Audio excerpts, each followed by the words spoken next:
8-10 পদের রান্না করেছিলাম সেদিন।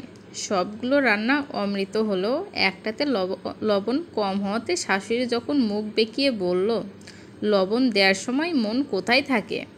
আমি বলেছিলাম, এতগুলো রান্নার মধ্যে একটা তো এদিক ওদিক হবে, আমি তো আর রোবট না। উনি পাত থেকে সেই তরকারি ফেলে দিতে দিতে বলেছিলেন, বউ হতে গেলে রোবটের চেয়েও বেশি হতে হয়। ঘর ভর্তি গেস্টের সামনে আমি পানি দিয়ে ভাত আর রাগ দুটোই গিলে খেয়েছিলাম। সবাই চুপ ছিল, কেউ কোনো উত্তর দেয়নি আমার হয়ে। রাতের বেলা শুধু সেই তরকারির লবণ ঠিক রেখে অন্য সব তরকারির লবণ বাড়িয়ে দিয়েছিলাম। সবাই বুঝে আমার দিকে এমনভাবে তাকিয়েছিল যে আমি একটা আতঙ্ক। আমি নির্বিকারে যে তরকারির জন্য সকালে কথা শোনানো হয়েছিল সেটা দিয়ে খেয়ে নিলাম। পরে সবাই বলেছিল, সকালে সব ভালোই ছিল, শুধু শুধু রাগালে মেয়েটাকে, কষ্ট করে রান্না করেছিল। কিন্তু সকালে কেউ আমার হয়ে একটা কথা বলেনি। এরপর থেকে কেউ আমাকে এভাবে বলার সাহস পেত না। এমন না যে আমি সমালোচনা শুনতে ভয় পাই, ব্যাপারটা হলো মূল্যায়নের। আমি যে এত কষ্ট করে এত রান্না করেছি সেটার মূল্যায়ন তারা করেনি। 9টা রান্নার গুণ যখন একটাকে ছাপিয়ে যায়নি, সেখানে আমার মূল্যায়ন হয়নি, আমার কষ্টের মূল্যায়ন হয়নি। পরবর্তীতে এরকম কিছু বলার আগে তারা ভেবেছে এবং ভাববে। প্রতিদিন বিকেলে নানা রকম নাস্তা বানাই আমি। ঘরের এক সদস্য বলেছিল তার খেতে ইচ্ছে করে না, তবে সে সব খেত। তার যে ইচ্ছা করে না তা না, তার যে ইচ্ছে করে না তা সে বাড়িয়ে চড়িয়ে বলতো। পরবর্তীতে আমি তার জন্য সারা সবার জন্য নাস্তা বানিয়েছি, বেশ ভালো পদের, শুধু তাকেই দেওয়া হলো না। একগাল হেসে বলেছিলাম, ভালো লাগে না যখন কষ্ট করে কেন খাবেন রোজ? আপনারও কষ্ট কমলো, আমারও। সে এমন দৃষ্টিতে তাকিয়েছিল যেন কোনো শব্দই খুঁজে পাচ্ছে না তার বিরক্তি প্রকাশ করার জন্য। এমন না যে আমি তাকে অপছন্দ করি বা খাওয়াতে চাই না, কিন্তু সে আমার যত্নটা দেখতো না। আমি রোজ নাস্তা বানিয়ে যত্ন করে নানা বাহারি সাজে সেটার মূল্য দিত না, আমার মূল্যায়ন সে করেনি। তাই আমি তাকে বুঝিয়েছি, কেউ যখন আপনার জন্য করছে তার মূল্যায়ন অবশ্যই দরকার। ভোরবেলা কেউ বের হচ্ছে, আমি রাতে নির্ঘুমতার সত্ত্বেও ঘুম ঘুম চোখে উঠে কারোর জন্য রুটি বানালাম। সে দেখলো আমি বানাচ্ছি, নিষেধ করলো না। সময় সুযোগ থাকার সত্ত্বেও সে না খেয়ে চলে গেল। এর পরের বার থেকে আমি ঘুম থেকেই উঠিনি, যতই আমাকে ডাকা হোক। এমন না যে আমি উঠতে পারবো না কারোর জন্য, কিন্তু তার জন্য আমার ওঠাটা তাকে মূল্যায়ন করতে হবে। আমার স্বামী যখন রাত অবধি ভাত নিয়ে বসে থাকার পর সে যখন আমি রান্নাঘর থেকে আসার আগে খাওয়া শুরু দিত, আমি খেয়েছি কিনা দেখতও না। পরের বার থেকে আমি আগেই ভালো পিসটা দিয়ে খেয়ে বসে থাকতাম।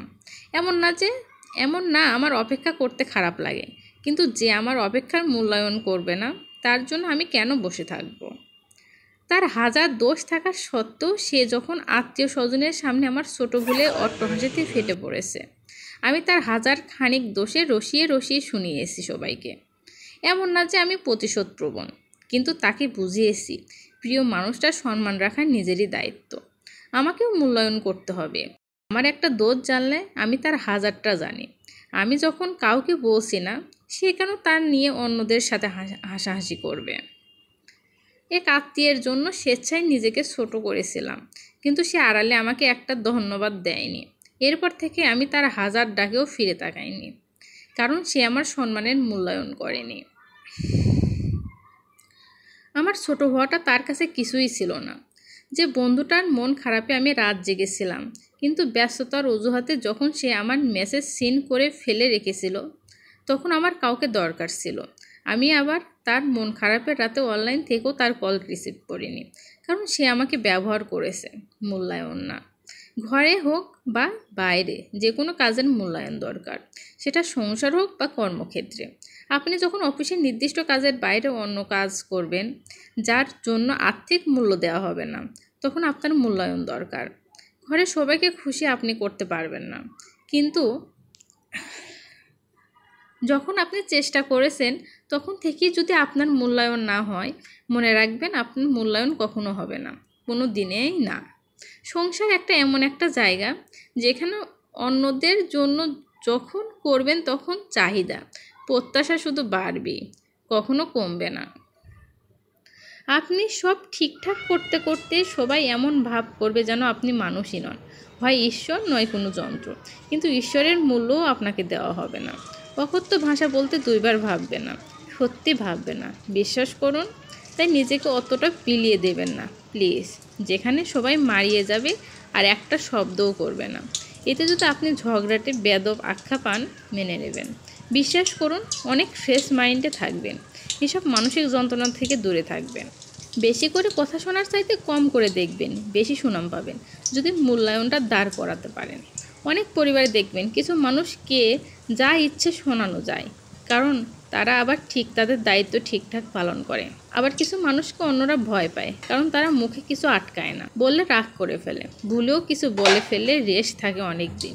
এরা কিন্তু কম পরিশ্রমে বেশি সুনাম পায়। মূল্যায়ন চাওয়া মানে আপনাকে ঝামেলা করতে হবে না, এমন না। স্রেফ নিজের যে একটা আলাদা মানুষ, ভুল হবে, দোষ থাকবে, আবার ভালোও হবে, সেটা বুঝাবেন হেসে, সরে গিয়ে, চুপ থেকে, কিংবা আমার মতো লবণ ঢেলে দিয়ে। কারণ মূল্যায়ন ব্যাপারটা কেউ এসে এইটা আপনাকে হাত ধরিয়ে দিয়ে যাবে না, নিজেকেই করতে হবে সে জায়গা, সে মূল্যায়নের মনোভাব। তাই নিজেকে মাঝে মধ্যে স্বার্থপর বানান, যাতে আপনার যে স্বার্থপর না সেটা অন্যরা বোঝে।